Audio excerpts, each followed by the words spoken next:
On élève les vaches depuis que l'homme est sorti de la préhistoire.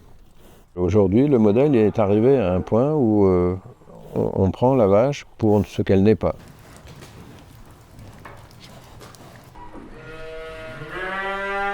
Repenser le système, ça veut dire moins de chimie, ça veut dire ou plus de chimie du tout. Ça veut dire reprendre en main ce qu'on fait, ça veut dire être autonome, être indépendant.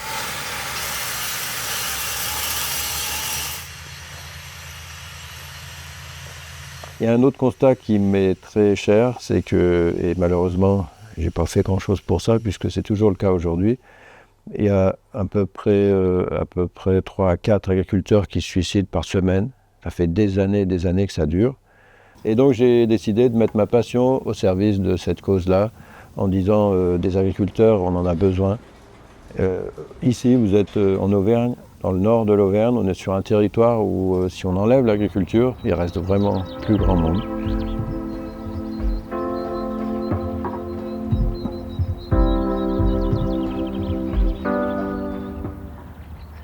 Moi, je m'appelle Samuel Michaud, j'ai 50 ans, je suis agriculteur depuis déjà pas mal d'années. Et d'ailleurs, il paraît que je vais être agriculteur depuis que je parle. Et je ne suis pas qu'agriculteur puisque depuis un peu plus de 10 ans, j'ai créé un projet en nutrition animale. Donc aujourd'hui, ça fait partie de mon activité, de conseiller d'autres éleveurs dans ce sujet-là. Notre philosophie, c'est vraiment de partir du sol qui nous permet de produire, de vivre et d'aller jusque dans l'assiette du consommateur. Donc c'est le circuit court à l'extrême. Ouais. Mon entourage a toujours observé que j'étais capable de rester dans la nature pendant des heures à regarder ce qui se passait autour de moi. Alors peut-être que certaines choses sont parties de là. Toujours est-il que la biologie m'a toujours passionné et la nutrition également. Quand j'ai commencé dans ce métier, je me revois encore avec mes rêves d'enfance à plusieurs étapes de ma vie. Avant même d'être ado et puis à l'adolescence, je me revois en me disant un jour je vais être agriculteur. Ce rêve, le jour où je m'installe, ne devient pas vraiment un rêve puisque on se rend compte que ce sens de la liberté qu'on croit être proche de notre métier, c'est pas tout à fait ça. Et donc je commence comme tous les agriculteurs à faire partie de la coopérative du coin et puis être adhérent et puis quelqu'un vient dans ma ferme pour me dire tu vas semer cette graine-là, et cette graine-là, oui, elle est peut-être un peu sensible à certaines maladies, mais c'est pas grave, on a des solutions pour ça. Et, par contre, elle produit plus que ce que tes parents produisaient, semaient. Et puis voilà, et de fil en aiguille, on se rend compte qu'on devient prisonnier d'un système qu'on nous a imposé. Et donc j'ai commencé par travailler un peu différemment. Salut Benjamin. Bonjour. Ça va, oui, merci. Ouais, Ça bon. va. Comment ça s'est passé les moissons cette année? C'était un peu compliqué, je pense, comme chez tout le monde. Le temps n'a pas trop aidé. Sinon, dans l'ensemble, après, ça s'est plutôt, on va dire, bien passé, quoi. Au moins, tu connais ton coût de production, ton stock. Et Exactement. tu n'as pas besoin d'être dépendant. La sensiculture. J'ai créé ce mot, la sensiculture, c'est la culture du bon sens. Donc quand je parle de bon sens, en fait, il y a surtout des non-sens. Ou des contresens. Actuellement, c'est pas d'aujourd'hui, mais il y a déjà quelques dizaines d'années où il s'est créé tout un business sur l'agriculture, et notamment sur l'élevage. Je vais prendre un exemple très concret qui m'est très cher, c'est que la nutrition animale, elle est souvent source d'énormes importations. Alors que nous avons tout ce qu'il faut pour produire. On est un pays en France où on a la possibilité d'avoir des prairies, d'avoir de la surface, d'avoir un climat qui permet la pousse des plantes. Ce n'est pas le cas partout. Donc nous, en fait, on vend aux éleveurs une solution naturelle pour pouvoir utiliser uniquement leurs produits.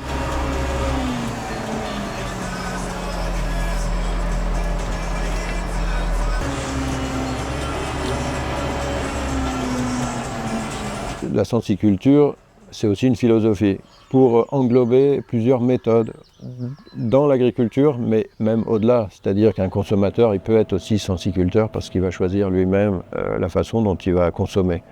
C'est aussi de dire je suis capable d'expliquer ce que je fais au grand public. On a la chance d'être des agriculteurs, de pouvoir nourrir des gens, mais on doit pouvoir leur expliquer ce qu'on fait en toute transparence. Il y a tout un tas de choses qui aujourd'hui sont pour moi un énorme trou dans la communication, et on a créé un énorme fossé entre les agriculteurs et le consommateur. Et il y a une nouvelle donne depuis quelques années, c'est aussi de respecter, c'est pas respecter la planète évidemment, mais c'est aussi participer à cette écologie. Pour schématiser, on a trop de carbone dans l'air. Il faut qu'on le remette quelque part, ce carbone. Quelque part, c'est dans le sol, et il n'y a pas 36 solutions. Et donc, l'agriculture fait partie de ces solutions. L'agriculture fait partie de ces solutions, et l'élevage aussi. Tout ça est dans un cycle. On a besoin des animaux pour avoir des prairies, on a besoin des prairies pour stocker du carbone, etc. On a aussi la chance de vivre dans cette ère où on a des connaissances scientifiques, technologiques, des possibilités qu'on n'avait pas avant. Et bien, j'ai essayé de lier les deux et de créer quelque chose qui permet de produire en respectant la planète, en respectant l'animal, en respectant l'homme. Donc c'est grâce à ça et par cette philosophie-là que j'ai commencé le projet Ali+. Et par chance, je disais, on a à peu près 2000 éleveurs qui ont suivi ce mouvement en France. Quand j'ai créé ce modèle, je n'avais pas pensé l'exporter. Et aujourd'hui, on l'exporte sur plus de 10 pays maintenant. Alors c'est assez nouveau, mais maintenant c'est devenu mon activité de parcourir le monde pour expliquer cette aventure.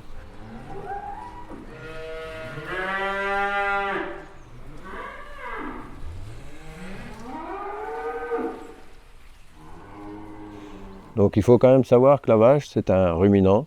Une vache, elle a un réservoir énorme dans son corps avant sa digestion, un réservoir vivant, donc c'est une poche d'environ 150 litres.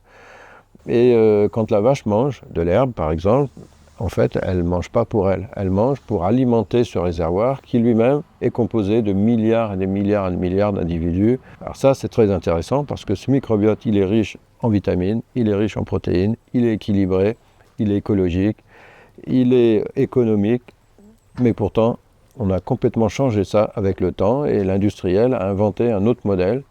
Je prends quelques exemples. On va prendre du soja qui a traversé la moitié de la planète pour venir être transformé, trituré, transformé plusieurs fois et apporté dans un aliment et voire même protégé par différentes méthodes pour ne pas être utilisé par ces micro-organismes-là, mais être digéré directement dans l'intestin. En fait, on bypass ce rumen. Donc tout ça fonctionne.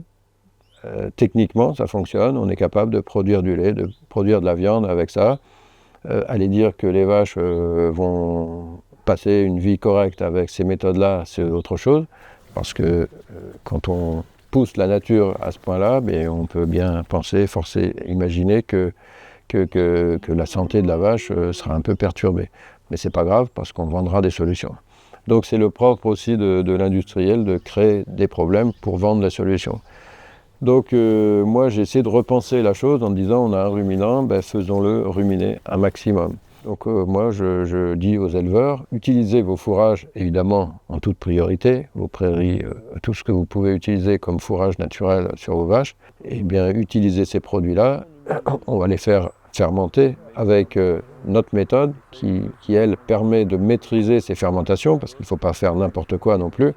Et pendant ce temps de fermentation, de façon tout à fait naturelle, on aura des vitamines qui vont se développer, des acides aminés, des protéines, puisque les bactéries, en se multipliant elles-mêmes, sont composées de toutes ces bonnes choses-là. Et puis, curieusement, les vaches se portent beaucoup mieux. La production est là, avec de la qualité sur le lait, sur la viande. Donc, il y a plein d'avantages. Et puis, il est arrivé un moment où j'ai commencé un peu de développer en local, et pas que en local d'ailleurs, volontairement de dispatcher un peu pour moins déranger, mais j'ai quand même dérangé. C'est vrai que si vous avez une usine d'aliments et que vous devez faire tourner et qu'un agriculteur de l'Allier invente un truc pareil et que les éleveurs n'ont plus besoin d'acheter des choses à l'extérieur, et notamment l'aliment, évidemment, on dérange un peu l'industriel qui a ses usines d'aliments à faire tourner. Et il y a été un moment où je me suis posé la question, qu'est-ce qu'il faut faire ? Est-ce qu'il faut arrêter parce que ça devient dangereux pour moi ? Est-ce qu'il faut continuer ? J'ai eu j'ai subi pas mal de contraintes par rapport à ça et ça m'a donné de l'énergie pour continuer. Enfin bon, ça a été quand même assez lourd, hein. J'ai eu un procès qui a duré plusieurs années. C'était compliqué quand même à vivre, psychologiquement, financièrement. Puis ça s'est bien fini. On a gagné le procès, on nous a tout remboursé, même les frais d'avocat, donc c'était très bien. Heureusement que j'ai des gens qui m'ont soutenu et qui ont été autour de moi. Avec Karine, mon épouse, on a quand même traversé des périodes compliquées où on a eu notre premier fils qui est né avec des gros problèmes de santé. Peut-être que ça fait partie, et sûrement, ça fait partie des choses qui nous ont poussés aussi à repenser le système et notamment à le partager. Vous avez allié plus et quoi comme céréales? Alors du coup, on était sur 8 tonnes, j'ai 2 tonnes d'orge, 2 tonnes d'orge, oui. pour un petit peu de tropical, pareil, je dirais, Oui. et 4 tonnes de blé après. Donc la situation chez nous aujourd'hui, dans notre famille, dans notre groupe, c'est la ferme qui est devenue une ferme, on l'appelle pilote, mais une ferme, on va dire, de vitrine, où on fait visiter. On reçoit beaucoup de gens chez nous pour partager notre expérience, pour faire visiter, pour que les gens comprennent avec des choses concrètes, comme ils ont l'habitude. Ils voient les animaux, ils voient le résultat. On leur montre aussi jusqu'au bout de la chaîne dans notre restaurant du côté de chez Sam, où là on peut les recevoir puisqu'on a l'hébergement sur place. Donc ça permet aussi de recevoir des gens de tous les pays et leur montrer ce qu'on a créé.